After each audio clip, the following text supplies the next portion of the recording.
Okay.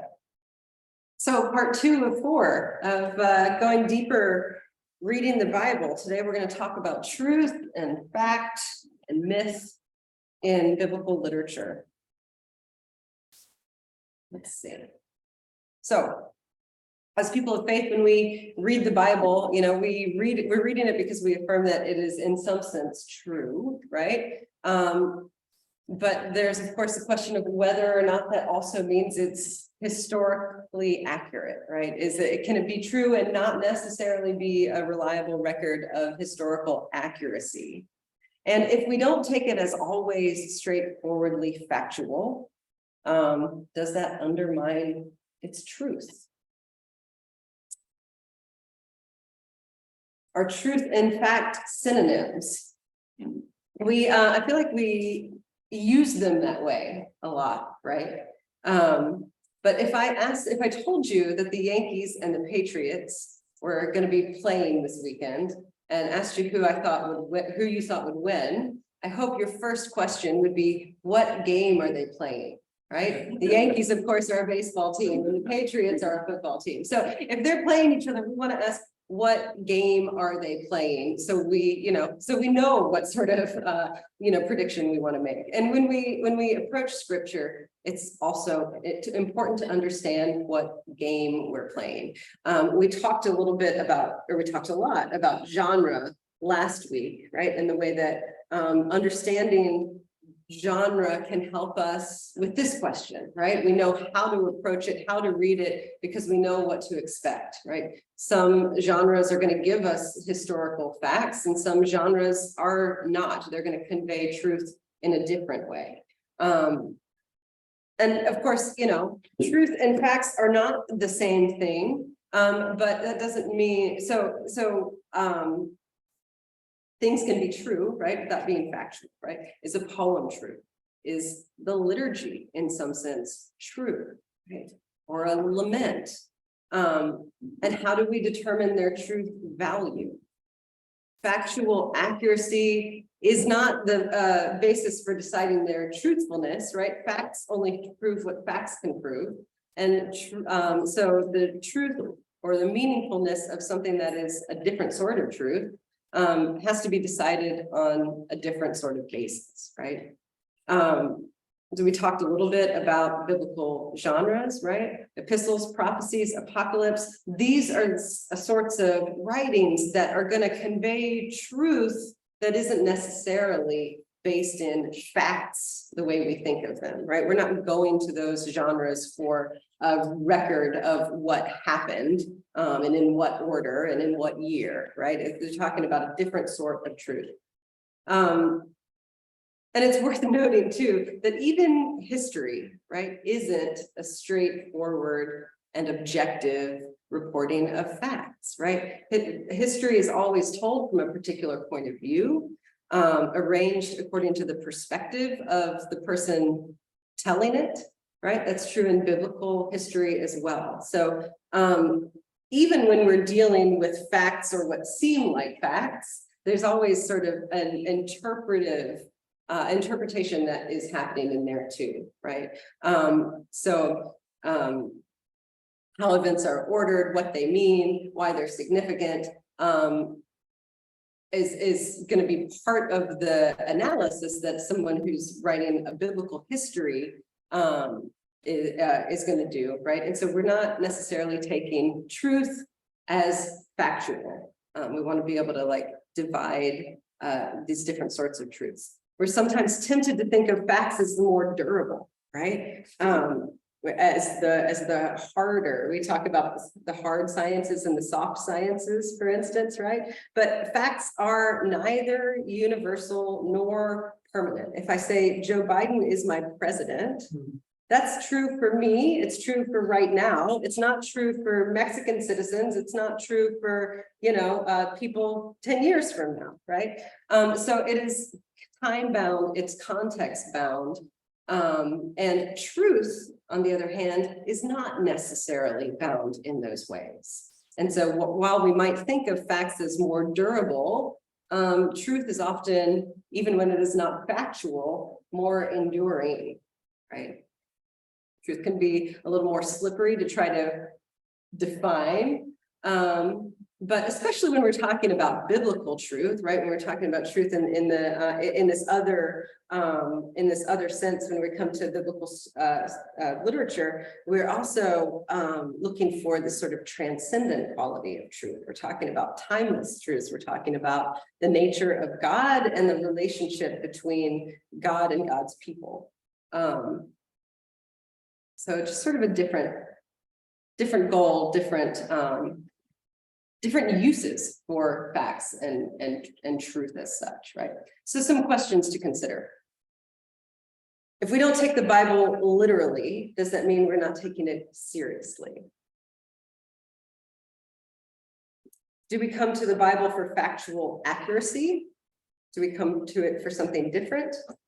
Are we reading for a historical recounting of events? Are we reading with an eye to God's presence in the lives represented in the text, and by extension, our own lives, right? There's very different ways to approach the text. And so, depending on why we're coming to the text, we're going to read it differently.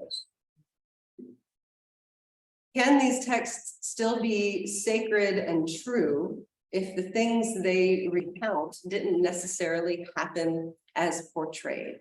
So does the factuality, the facticity or not of a thing, does it undermine their meaningfulness to us, as an article of faith, right? Can it still be sacred and true, even if it didn't necessarily happen as reported? How do we parse what really happened from what didn't? And I always want to add to that, the question above, how do we parse it and what does it matter? Like sometimes it will matter more than other times, but that's always a question to ask, right?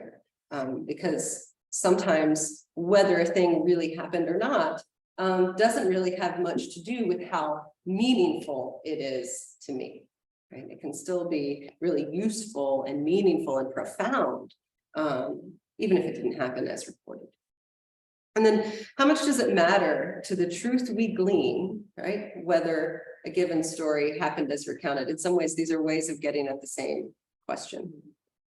And how might a given text and our understanding of God actually be enlarged and expanded by shifting our approach, right? Might reading some of these stories as myth actually open them up for us and making them more, not less, meaningful.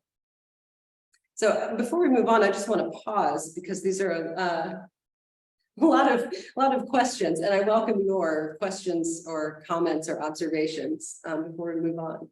Margaret. Things. For one thing, there's Americans who don't believe Joe Biden is the president now. So it's not right.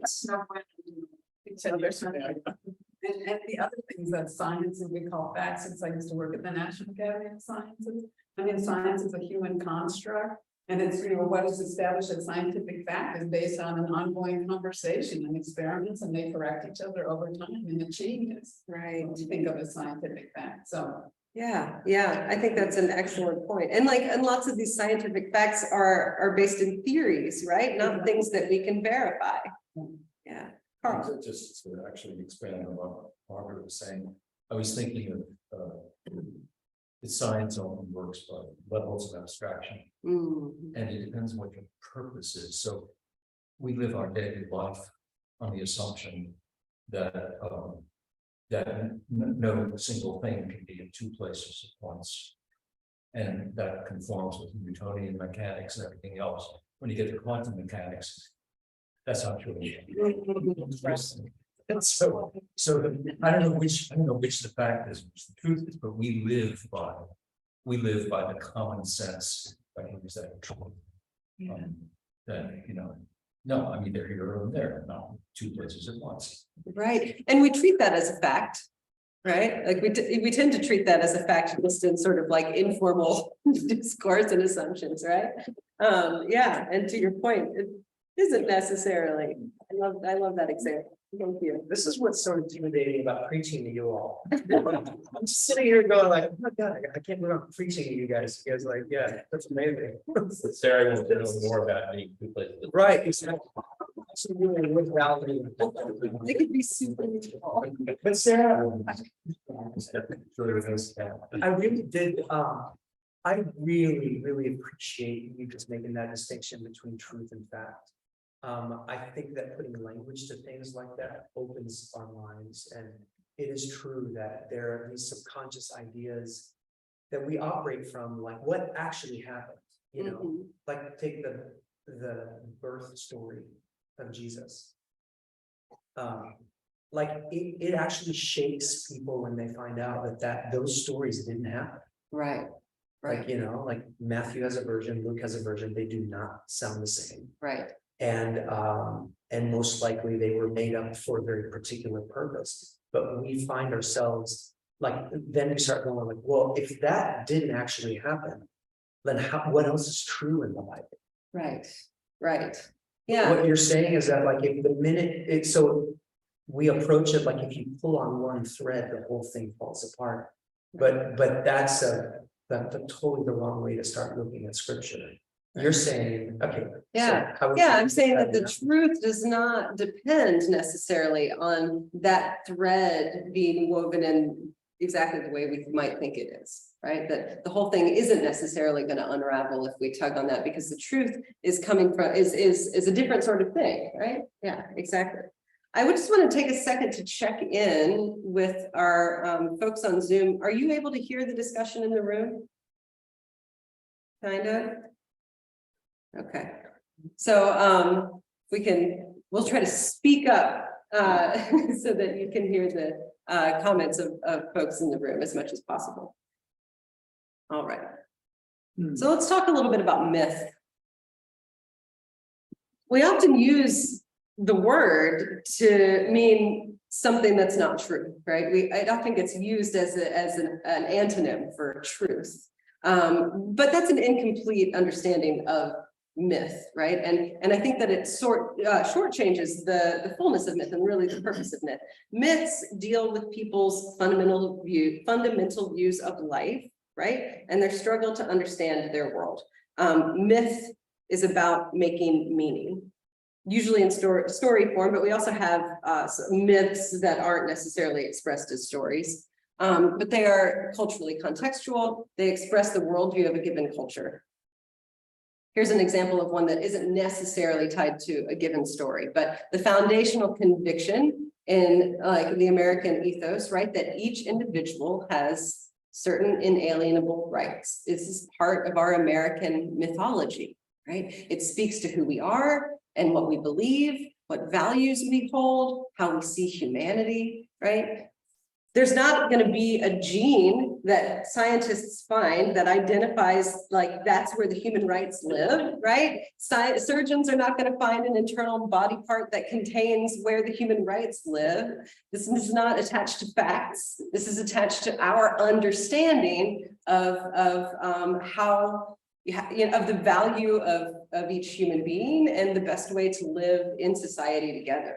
Right. And so it's part of our American mythology. That's not to say it's not true. It's to say that it's a different sort of guiding truth that's not necessarily based in facts in the same way.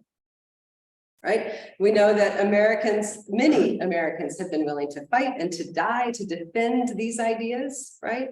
It's an extremely powerful idea for our lives and that we're overwhelmingly committed to. So all to say that being a myth, being an idea doesn't make it less powerful, doesn't mean it holds less truth, right? It's a different sort of truth. Any comments, questions, observations about myth as such before we move on and we'll do it, and we'll talk through an example together from the Bible. Anybody? I think there's also in the American ethos a sense of community that maybe the communitarian conflicts sometimes with the individuals. Yeah, Yeah, and I think that's a really good observation, and we have sort of like conflicting ideas in our founding mythology, right? Yeah. Another myth America has, this big one. I read a book on this a while back, but the myth of redemption. That there is this idea that things get redeemed. It's really fascinating, but there's all kinds of like things that guide who we are. What's scary about this particular thing is that we can also decide who has rights. Right. Based on our prejudices play into our myths as well. Yeah, right. Well, that's goes along with myth and truth are both interpretive, right? And Right. So it's who's interpreting it and on what basis, and that's one of the challenges, I think, of saying that there is truth in the Bible, but the problem is that it gets interpreted, that truth gets interpreted and defined differently Right. based on that kind of thing. Yeah, no, absolutely. But also to Carl's point, right? So too do the facts in the Bible, That's right? right. There's always interpretation involved. So it's never as straightforward, as we think it is, I think. Well, we've even seen with science where we now have part of the population that, well, it's all theory, so that for that part of the population, they think of theory very differently too, as if theory is just, anybody can make a theory.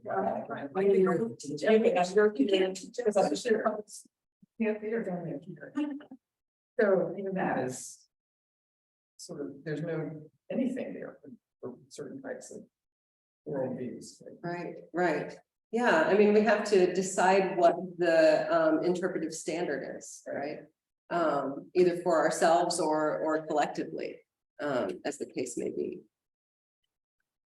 So religious myth operates in much the same way as our example of these American foundational myths. So let's talk about Genesis 1, the creation story. Do we think God literally created the world in 7 days? He could have. Could have. Was there even a day? Right. Was there a constant day? Right. Are we really sure God is in? Right. No, not true. This guy's home. You're sure. I think to Janet's point that like the way we decide what a day is has to do with the sun and the moon and all that kind of stuff, and those weren't created until the third. Right, exactly. Like even in the internal logic of the story, it Right. gets a little, Sketchy. there. Yeah, exactly. Creator of the world in 7 steps. Right. Well, and so like if we're dealing with this as a myth, right, to say we can say instead of days, we're going to ask what it means to say God created the world in 7 steps, right? So like we're not locked into the literal day, right? Like I think that's a really good example of exactly what I'm trying to get at here, right? If we're not locked into the literal God created the world in 7 days, we are free to think about what is being conveyed instead of factual truth, right? What are these 7 steps, right? So these are all silly questions. Did God essentially speak all animals into being simultaneously? Probably most of us don't think that it actually happened that way. And so instead we want to ask, what is the truth that this myth is being conveyed, or is it that this myth is conveying by being told in this way, right? What are we to understand from the way it's constructed, right? So if our answer to these questions is no, does it mean the story's not true? Depends on how we define truth, right? We might say the story is not, history. We say it's not like historically accurate, but I think most of us in this room would want to say that it is in some respect true, right? And so we're using a different sense of truth, right, when we evaluate this story. And it's tempting, I think, to think of calling it a myth as a sort of impugnment, like to say, well, the creation myth can make us sort of uneasy, and make us feel like we're sort of impugning and demeaning the sacred story. But I think that just comes back to this sort of small understanding of myth as the opposite of truth, when actually myth has a much more expansive, more meaningful, more useful definition if we think of it as these sort of like foundational undergirding truths that sort of form the way, in this case, we think of like who God is as creator, right? What God as creator, what the creator God's relationship to creation is. We're asking about different sorts of much bigger truths than what happened to kick things off, right? Or these are actually bigger questions. And in some ways, much more useful sort of truth for us as we try to figure out how to live lives as Christians, then it would be to be able to say, well, here's exactly how the world began. And we know that for certain. That doesn't really inform our life together the way this other bigger sort of truth does, right? Because we're asking about the nature of this God and what that means for us. Any questions at this point or comments? Thinking about the word myth and the Greek myths or the Nordic myths. And these are stories, but they're sort of outside human time. Yeah. They're never about like, oh, this is happening right now. This is like in some undetermined, undefined past. Yeah. Stuff happened. And if there's stories that carry a meaning, Right. in poetic language. Exactly. And so we have that example. Do we think of this creation story in those same terms? And if not, why not? In the same terms As this sort of like outside of time, like you're talking about, poetic truth, but that's how I think. Right, but you were talking not about this one, but about these other sort of Well, creation, that's what it like has in Nordic common with foundation. other Yeah. things that are called myth. Right. Yeah, exactly. So, yeah, I guess my point would be that I would put this in that same sort of category, right? And the sort of in the beginning is also that kind of outside time. It gives us sort of a sense of that this happened, at the beginning of everything. But it's not like, this is not a time frame that we can count backwards to, right? We can't trace to that. We don't know how many years that is. It exists outside of time in the same way. This sort of timeless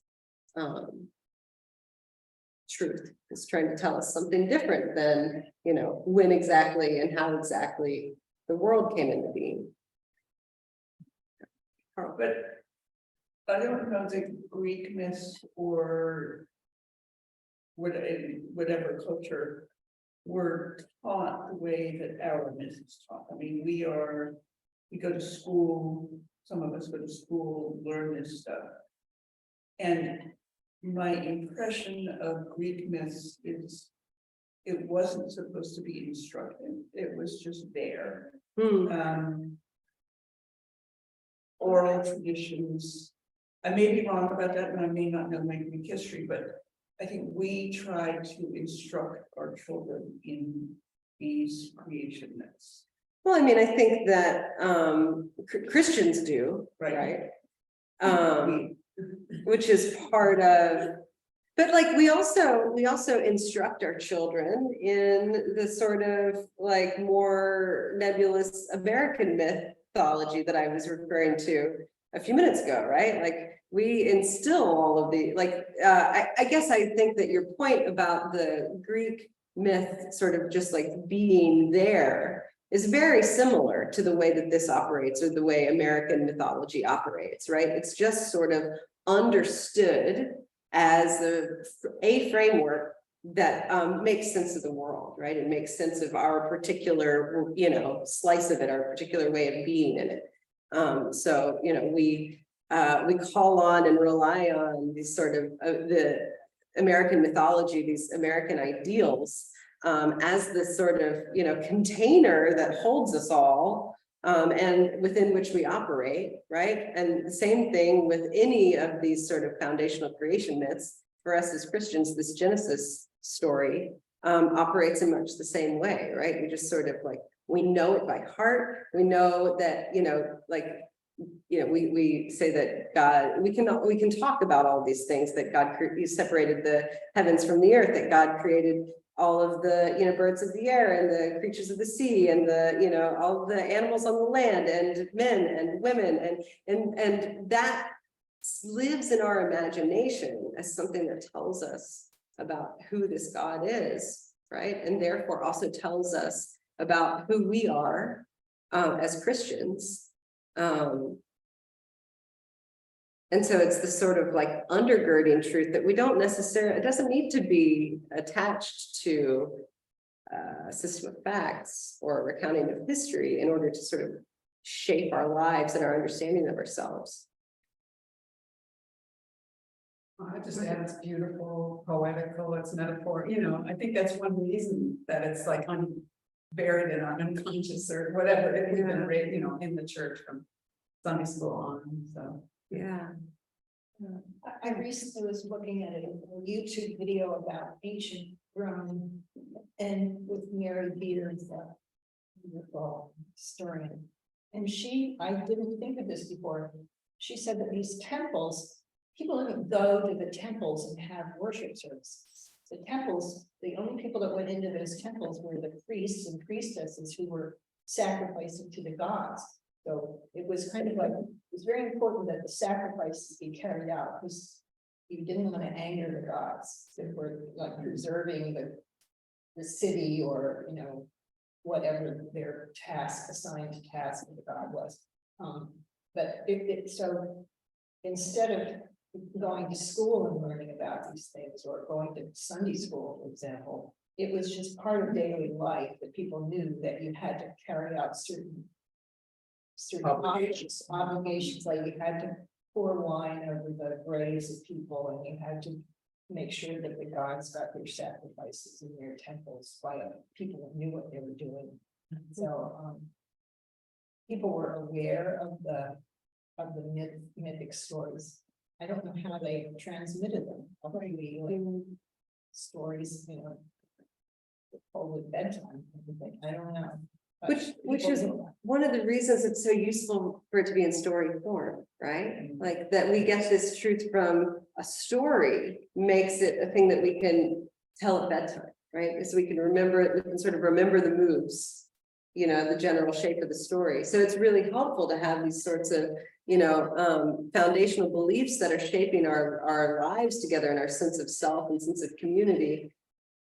Be expressed in a story form that's easy to remember and easy to repeat and easy to pass down. On this point, I thought it was really helpful when I learned that, so the Enuma Elish was like the Babylonian creation story. And I always thought I thought this was just a story someone came up with. I remember my first year in seminary, the professor started talking, that Old Testament class started with the Enuma Elish. Why do we talk about Enuma Elish, like the Babylonian creation story? Only to realize that the reason for that is because this story was written as a corrective to show how this God is actually different than the God of, the other kind of like ideas.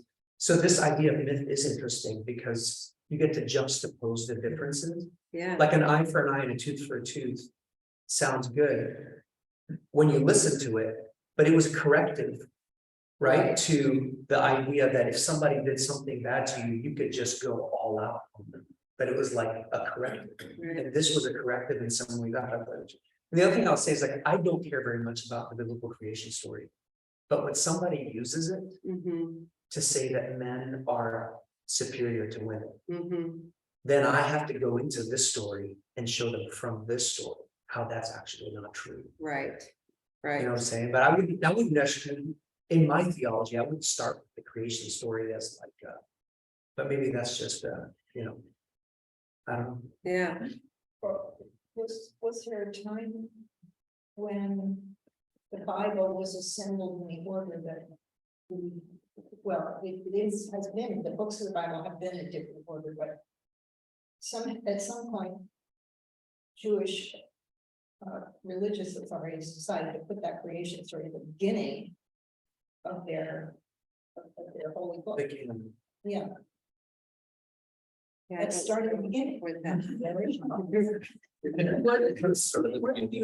then let's do it all over again. Use the two. But they, Right. yeah, they used to do that more than one time. So, well, we've got two stories, I can't really reconcile them, it's just put them both in, but it's be safe.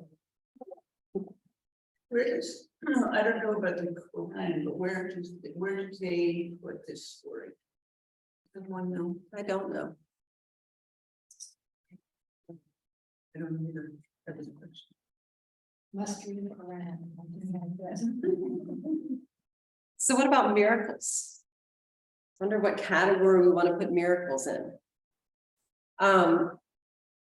It seems worth noting that not all of Jesus' miracles are necessarily to be read the same way. I think Sari actually maybe preached on this the last time this scripture came up. The healing of Legion, the Gerasene demoniac, is there's lots of scholarly evidence that it's actually a political allegory. And the audience at the time would have understood that legion represents and was actually a term for a unit of the Roman army made up of 5,000 men. And so that really changes the way we approach that particular miracle, right? And like that's an interpretive choice. Like it is still holds, meaning and truth to be read as a miracle, right? But we can see a different dimension when we bring in this, this other context, right? And so we don't necessarily want to approach every miracle in the same way. But let's talk about Jesus and the feeding of the multitude. We have the feeding of 5,000, which appears differently in all four of the Gospels. We have the feeding of 4,000 that appears only in Matthew and in Mark. In all of these accounts, we have huge numbers of people fed from just a small amount, right, of fish and of bread. So we have some questions to ask. It's quite likely that something like this happened, right? Did it happen twice, once with 5,000 people and once with 4,000 people? Is it recounted in different ways to different effect for different purposes in order to tell us different things about who God is, about Jesus' own ministry, about what Jesus wants us to understand about who God is? How could we possibly know, right? How many people were actually there? How many times it happened or didn't happen, right? There's some element of just taking it on faith, right? And trusting that it's conveying some sort of truth to us that we find meaningful and worthwhile and important, regardless of whether it happened exactly as it was recounted. So what is the truth behind the story, right? What are we supposed to understand about Jesus from the feeding of the multitude? And he's generous. Sure, yeah. What else? I've always read it more about people, which is that we have what we need.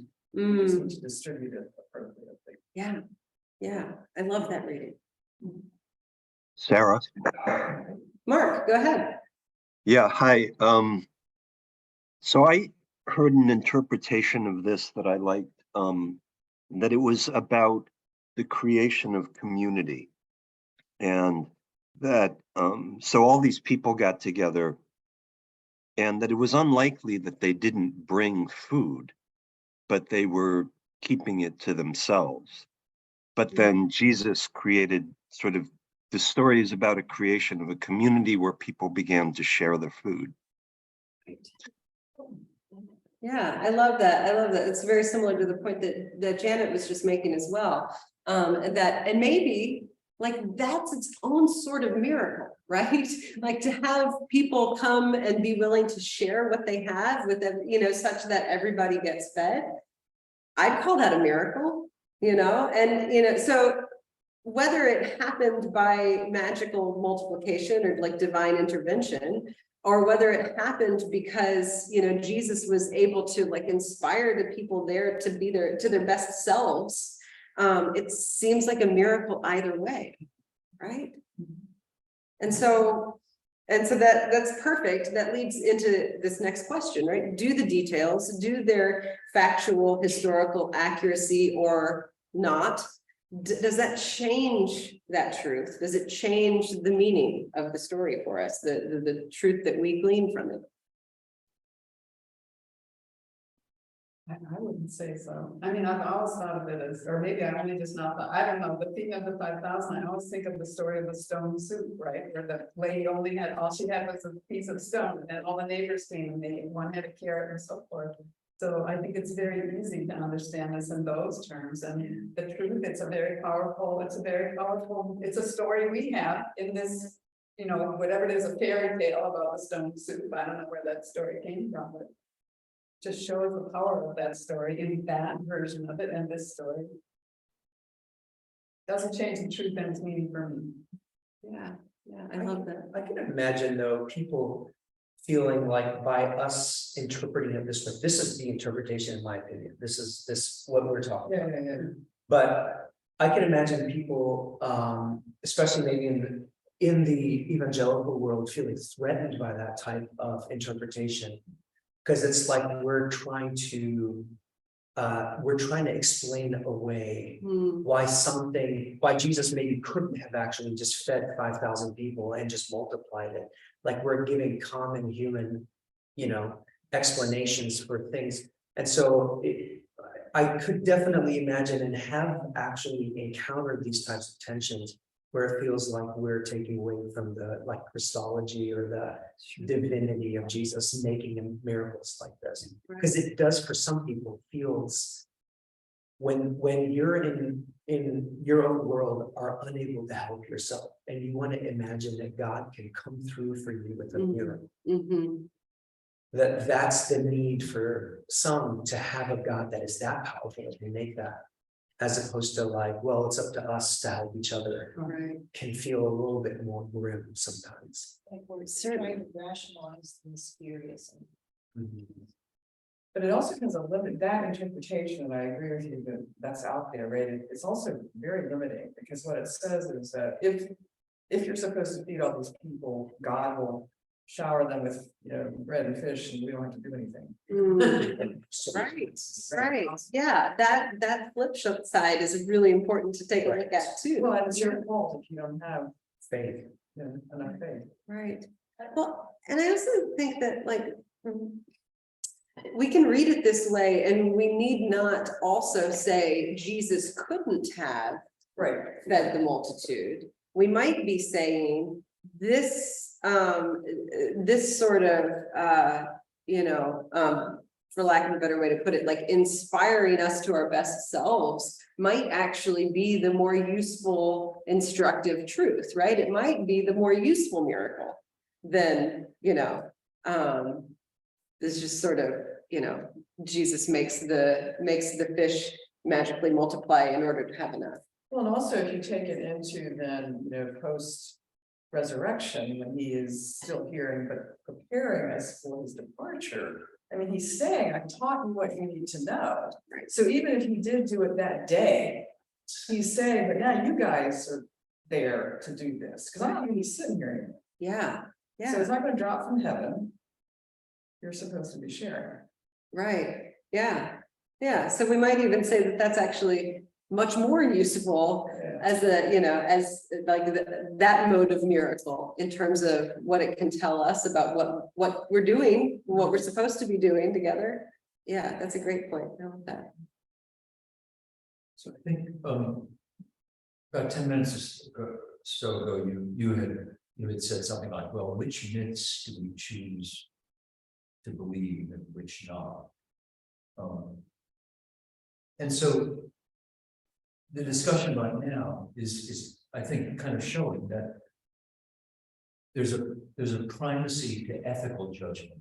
Mm, And that the ethical judgment, whatever we believe is ethically correct, guides which myths we're willing to accept. So part of the American myth is self-reliance. Yeah, it's true. There's need for some of that. I don't know whether we have a national myth of helping each other. We sure ought to. But but those two things are in opposition. My ethical judgment tells me, no, let's go with the community. Yes, you have to be self-reliant, but at this point in time, we need more emphasis on the other side. yeah. I'm sorry, it's distracting me, what you were saying. Well, no, I appreciate that. It actually sends me back to this Legion story, right? Because like in this example, we have a choice to, like, what's the more useful interpretation? What's like, there's a different ethical implication for us if we read it as a political allegory than if we read it as an exorcism, right? And so we get two very different sorts of meaning that are going to guide us into very different sorts of ways. So like for me, that's, that goes to your point about like, what measure are we using to evaluate, what's the you use the ethical primacy, right? Like what's our primary goal? What's the truth that we need to be guided by, right? And so we sort of get to make some interpretive decisions, which is really the same conversation we were just having about the feeding of the multitude, right? Is it more useful to believe that it's telling us something about ourselves, that this is something that God wants us to understand about ourselves and each other and community? Or is it more useful for us to think that, God's going to handle it? And, that answer to that question might be different at different times. Maybe it doesn't have to be either or, because you have people like, someone like Mother Teresa, who was obviously very devout and believed strongly that God could, enact miracles. But she didn't just wait. I mean, she put herself into the situation. Right. And by the force of her own spirit, she got donors and, Yeah. Yeah. I don't think we have to make it either or, right? And I think that the whole idea is that this is a book. The Bible is a book that contains so many facets, right? And so many different truths. And if we approach it with this sort of expansive lens, then it is an expansive book that actually, helps us do the same. If we approach it with a real narrow lens, it can be a book that sort of contracts around us. In Carl's example about self-reliance or community, or people there, neighbor helping neighbor, those don't have to be like, I only believe in self-reliance, because we all know in our lives that we ourselves or other people we know have had times when they could not help themselves through some circumstance. And the community, at its best, supports and sustains those people. On the other hand, we don't want to say, it's okay if you just sit on the couch and eat potato chips and watch TV, the community will bring a hot dinner to your door. Fire this country. There's, teenagers. You can hold both values, but one, times the scale is, heavier on one something the other. But I really like that. I think Although it's also interesting to think about even something like self-reliance, which we consider sort of part of our mythology. It itself is a myth. Right.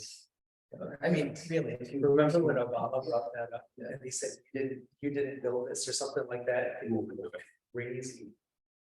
yeah. Well, there's a few things that go along with that, right? All right. So let's talk about truth and facts, and Sari brought this up earlier, the birth narrative, right? Matthew and Luke, they have conflicting details, right? Matthew gives us Herod's panic, the wise men, the murder of Bethlehem's firstborn sons, and the flight to Egypt. Luke gives us Caesar's decree, the shepherds, Jesus' presentation at the temple, and his early years in Nazareth. Their Sunday school version, and some other versions, right, often like makes one story out of these two stories. And so if we wanted to use the historical accuracy measure of truth to determine how to read these stories, we'd have to conclude that somebody's account is wrong, or is missing some details, or adding some sort of embellishment, right? That it's not historically reliable. We'll talk a little bit more next week about the different perspectives and agendas and of the gospel writers.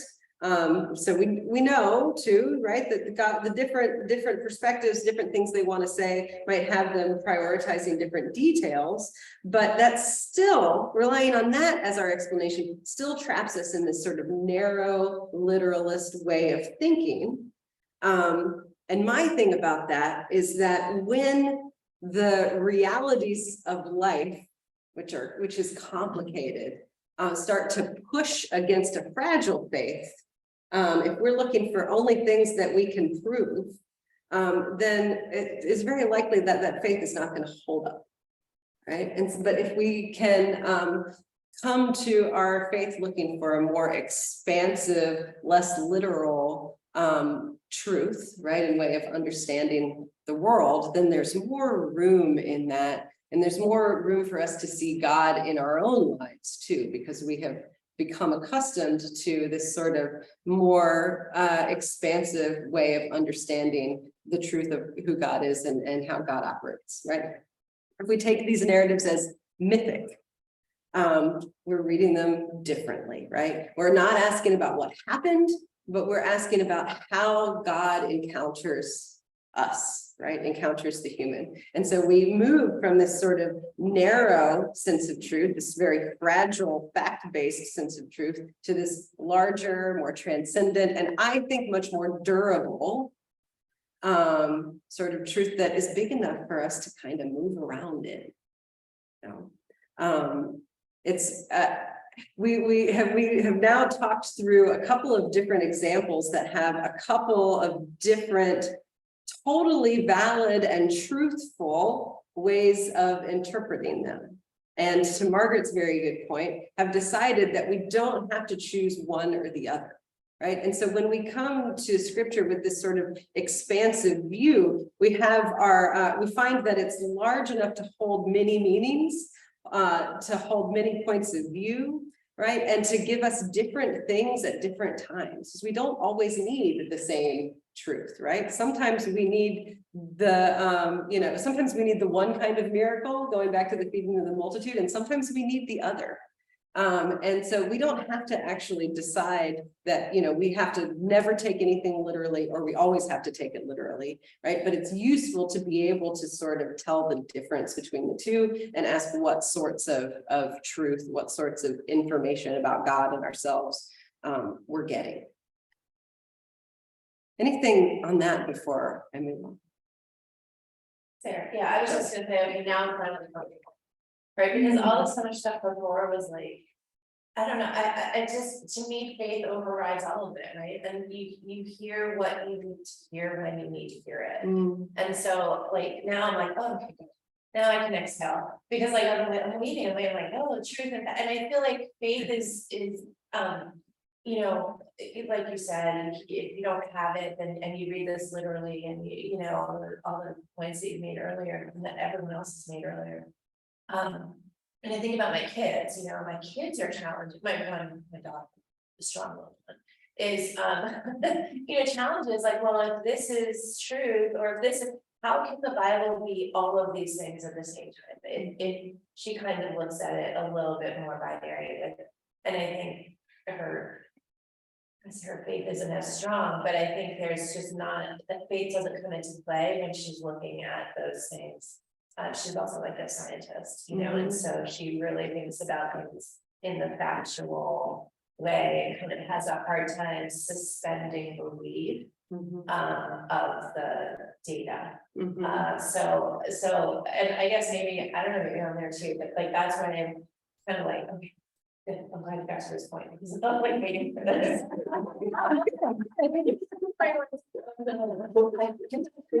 The feeding of the multitude story in a way of like community or whatever, and this is, it's miracle, like that's what I was taught, and then that's how I believe I interpret it when I need to interpret it as like, okay, God will provide. Yeah. When I need it, so I don't know, it's just, that's my reaction. I feel like this is just another example of what makes reading the Bible so challenging, Yeah. Sarah, because if you think about just the way we usually operate, if there's a document and it has inconsistencies within it, Yeah. we throw it out. Right, Or it kills itself. Right. right. You know? Fix it.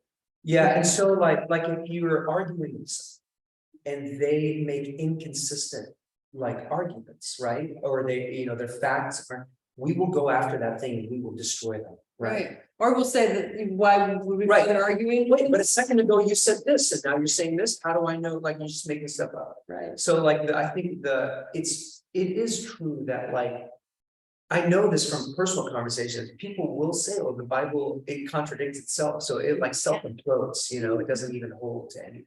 yeah, That's complicated.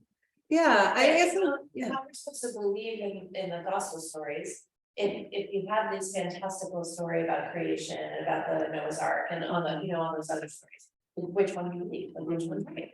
And I think that's sort of a lot of, and when there's not faith in understanding, then that's the challenge. right, yeah. As Christians, we're very cut off from the Jewish traditions, and like a big chunk of our Bible is the Jewish Bible. And they have thousands of years, literally, tradition of people commenting on interpretations. And some of the Jewish Bibles have like the Hebrew text, and then most of the Bibles commentary from all these different people. Well, you could say it means this, but Rashi says it's this, and Maimonides says it's that. And when I was introduced to that idea, I thought like, okay, so it's all right to see these stories and think, well, that one seems to be saying this, but this other one seems to be saying that. But I think that the Christian church had periods of like top-down authority telling you it means this, doesn't mean anything else, and we have the gallows outside. Right, for anyone. All in favor? That's true. That's such a great example, Pam, and that really gets to, part of what the point I was trying to make a minute ago, right? That like any one given, we don't need to be locked into one understanding of any given piece of this, or in any given miracle, or any other, story or part. And the Midrash tradition that you're pointing to is that same sort of spirit of, well, you can find this in it, and read from this way, you can find this other thing in it, and here's another little aspect of truth to get from this same story, the same passage. And so like I think that we can really learn a lot from that sort of, orientation.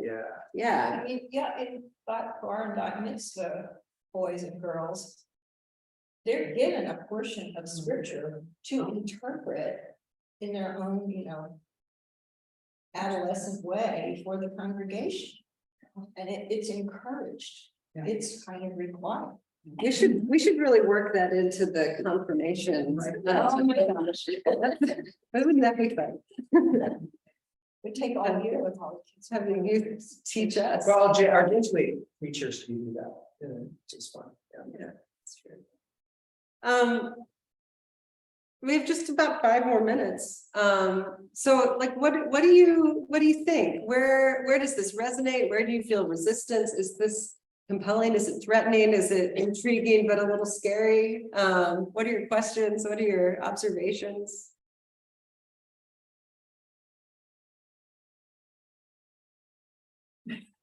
Carl. Sarah mentioned something a little bit ago about how our tendency is if you see something written, it's presented to you and you don't agree, you tear it apart. It is blah, blah, blah.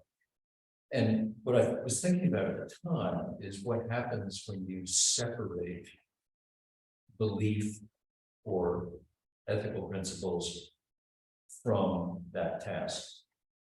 So I was never a debater in high school or anywhere else. But my understanding of how this works is that debaters must be capable of doing either side, pro or con. And they can switch in a moment like that and supposedly spew out facts. Is completely divorced from actual judgment. Yeah, So, right. so that approach to, interpreting the Bible is probably not terribly useful. Right. Yeah, that's an interest, that's a good illustration. Sarah, do we have a better term than myth? So if you like read like factor, what are you reading? Is it historical, an historical novel, historical fiction? Are you reading like, like I don't read fiction. Mhm. I just don't read fiction, but it makes me, when I think of myth, I think of fiction.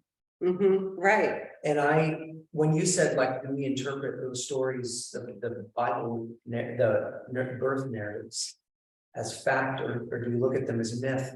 I just realized in that moment, I'm sure that theologians have another term for it, not myth, but myth for me carries a connotation, it Right. carries something. And I've never used the word myth, but I'm not sure what word I do use for something.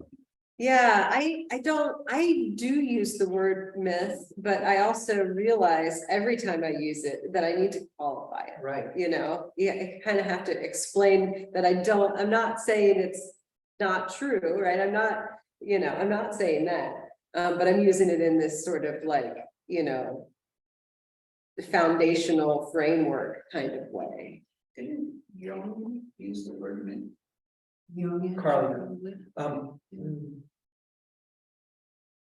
but it's like when you look at those birth stories, Matthew and Luke are doing the exact same thing. They're trying to prove that the divinity of Jesus, or Right. that they're trying to do that in their own way. That's not myth. That's like it's a type of acceptable genre. Yeah. Where you can tell stories, but I don't know. I'm just missing the term, just Yeah. that myth thing is. I don't know. Does anybody have that term? I don't have. And I'm happy to adopt myth if that's the way to do it, but I would never win an argument with an evangelical if I use the word myth. Well, that's true. But I could if I had another term that explained that it was equally as sacred. Yeah. To like, to be making a case for Jesus's divinity or chosenness or whatever it is that we. Right. Yeah, no, I don't know. I think that I usually just use that word. I will qualify it as a sacred myth, right? To say that I'm saying something different. But yeah, no, I don't know. I have to think about that. I don't have a better word. Yeah, the word has to include the concept of sacred. If you're arguing with another bill. I'm sure there's a German word that makes it sound sacred. I don't think that was some sick. No, you're right. That's true. Maybe.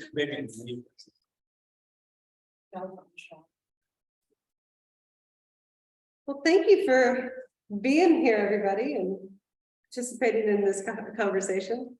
It's fun for me. I hope it was fun for you. Next week, we will dive into the Gospels, their authorship, when they were written, what their point of view is, how they're different, that sort of thing.